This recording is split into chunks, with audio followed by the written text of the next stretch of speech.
Nous sommes de retour sur KTB Radio en direct du festival de Serre-les-Arts, le 20e anniversaire de ce festival. Et nous sommes en plateau avec Christophe Galleron, qui pratique de l'art visuel et qui expose à la chapelle. C'est ça? Le nom de la chapelle, c'est Notre-Dame de Bon Secours. Notre-Dame de Bon Secours. Et c'est assez en hauteur, c'est une chapelle en hauteur.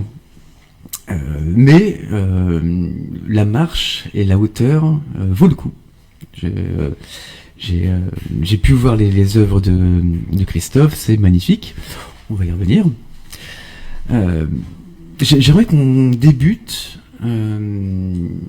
sur quelque chose un peu personnel, on va dire, où tu vis, où tu es né plutôt, pardon. Je suis né à Gap. Mais j'ai grandi dans la vallée du Champsaur. Voilà. Puis après, je suis parti et comme beaucoup de gens, je suis revenu. Il y a peut-être 7-8 ans après. Et il y a une question que j'aime beaucoup poser aux artistes, c'est le moment déclencheur.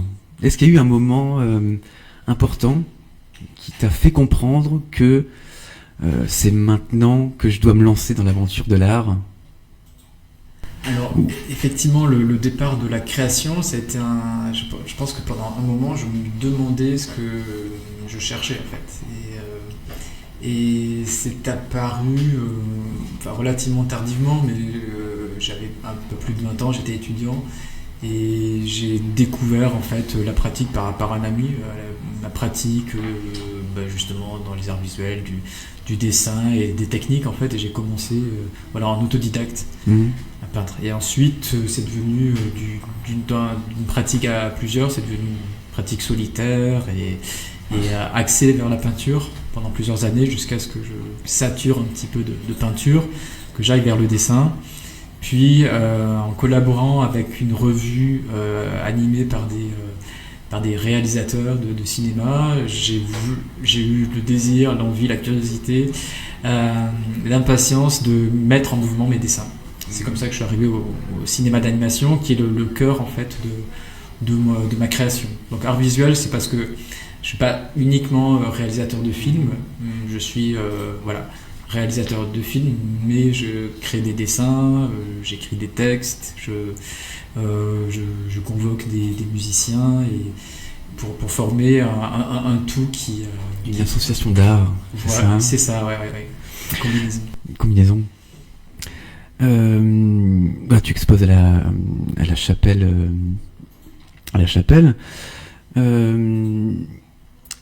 Est-ce qu'il y a des techniques particulières dans tes créations pour l'exposition de Serre-les-Arts de cette année 2023 ? Est-ce qu'il y a des techniques particulières que tu utilises, toi, pour la création de cette exposition sur différentes formes, du coup ?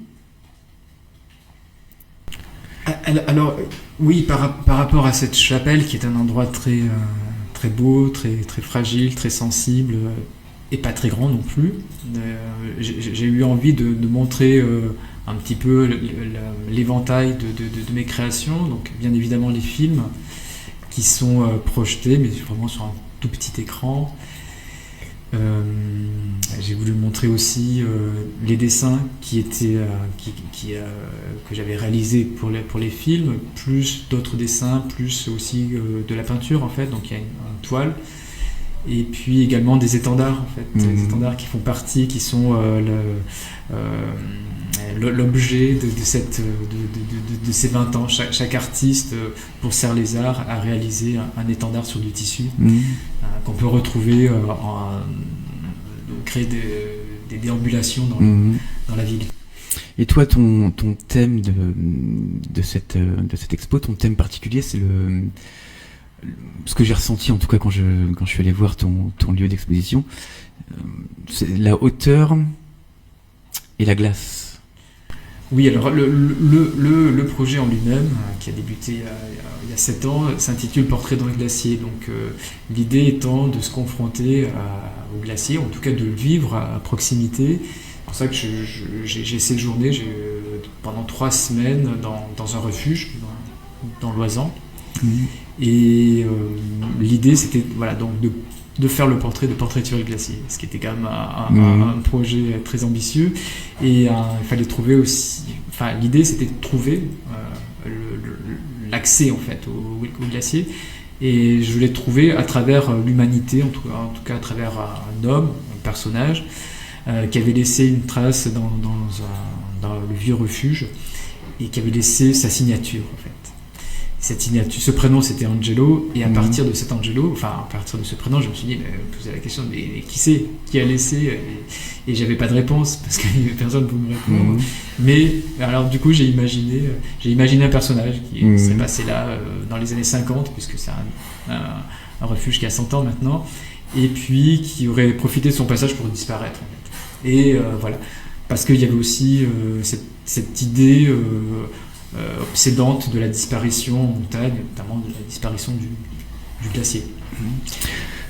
Oui, j'allais rajouter. Vas-y. Et puis ce qui est arrivé aussi, c'est la disparition du refuge, puisque ce refuge en lui-même était en sursis, parce que le socle sur lequel il a été bâti était instable du fait du retrait du glacier. Et il y a 2 ans, en 2021, il a été fermé définitivement. Thématique voilà, qui était comment dire, presque prophétique. Voilà. En tout cas, c'est très, très intéressant ce lieu, parce que tu parlais d'association d'art, et justement, du coup, il y a de la vidéo, un livre, du coup, il y a l'écriture, il y a du dessin, de la peinture. D'où ça devient cette envie de tout associer, les arts comme ça, de les mettre en corrélation?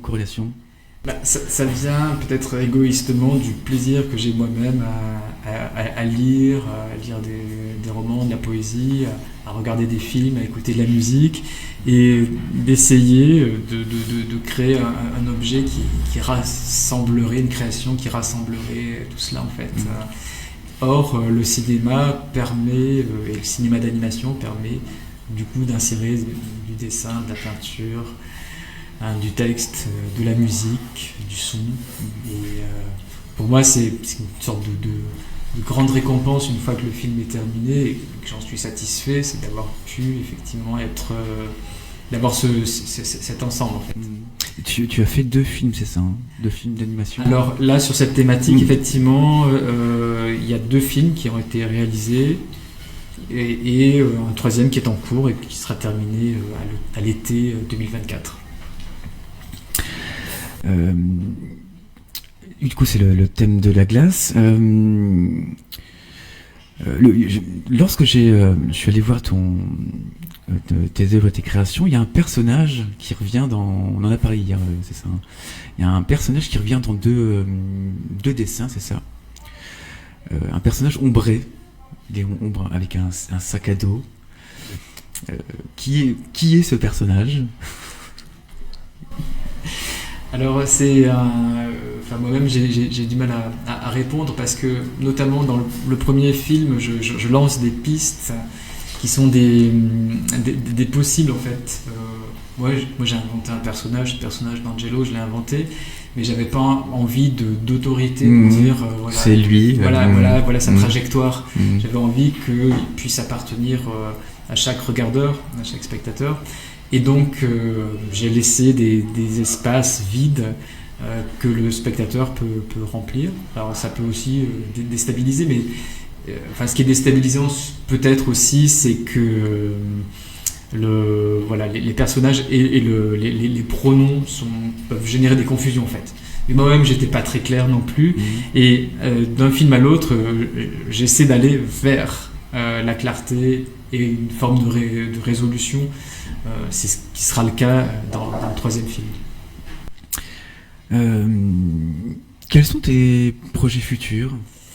Eh bien, le plus proche, c'est de terminer la réalisation de ce film qui s'appellera Isola, et qui va se confronter, qui m'a amené à me confronter au réel, parce que derrière cette signature, il y avait un homme, et il y a la possibilité, ou j'imagine, en tout cas, il y a un Angelo qui a vécu en Noisan, qui a certainement qui est certainement l'auteur de cette signature. Mais je n'en suis pas sûr parce qu'il est mort avant que je commence mon projet. Mais c'était un guide qui habitait près de Bourdoisan, qui pratiquait, qui allait souvent dans ce refuge et qui peut-être a pu laisser son nom dans le refuge. J'ai fait une enquête, j'ai un peu quitté mon monde fictionnel, poétique, pour aller rencontrer des gens qui l'avaient connu. Et la belle surprise, c'est que c'était un personnage très très profond, complexe, très, très connu, mais aussi qui portait une part de mystère très forte. Et j'ai pas découvert quels étaient les mystères, mais j'ai découvert en tout cas la complexité de cette personne, de sa vie, de ses vies en fait, vraiment. Et ça faisait un bel écho avec ce que moi j'avais imaginé. Et du coup, mon projet là, enfin dans ce dernier film, c'est la rencontre de ces deux Angelo, mon Angelo de fiction et le vrai Angelo Fontana, qui a été un être voilà, de chair et d'os, qui a arpenté ces montagnes et qui les a aussi, qui était artiste aussi, c'est ce qui était une des découvertes en fait, c'est qu'il sculptait, il peignait, et ça a été aussi une très très belle découverte que de voir ces œuvres, puisque j'ai pu les découvrir. Et, tu parlais de rencontres. Tu travailles toujours tout seul ? Alors oui, essentiellement. Parce que ouais. Vas-y.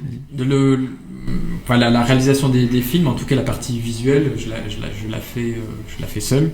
C'est la contribution sonore et musicale qui est faite par un musicien, un groupe avec lequel je collabore depuis plusieurs années en fait, dont j'étais fan au départ, et puis on s'est rencontrés.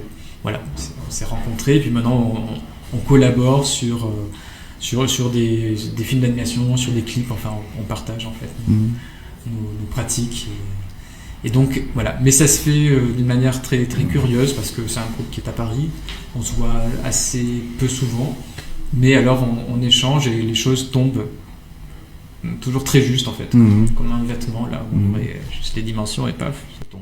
C'est justement ça, la rencontre et l'association de deux arts, et qui justement s'allient pour une direction commune. Comment tu ressens Serre les Arbres pour ce 20e festival ? Comment tu te sens toi ici pour le festival, les gens que tu rencontres, les gens que tu vois, les regards des personnes qui jettent un regard sur tes œuvres ? Alors, les gens qui viennent, quand ils connaissent pas mon travail, sont un peu surpris par l'association du lieu et comment je l'ai investi. Ensuite, les gens découvrent les films, et je pense que le cadre joue pas mal aussi. Alors aujourd'hui, par exemple, hier c'était plutôt dans le contraste entre le très chaud et puis le frais à l'intérieur de la chapelle.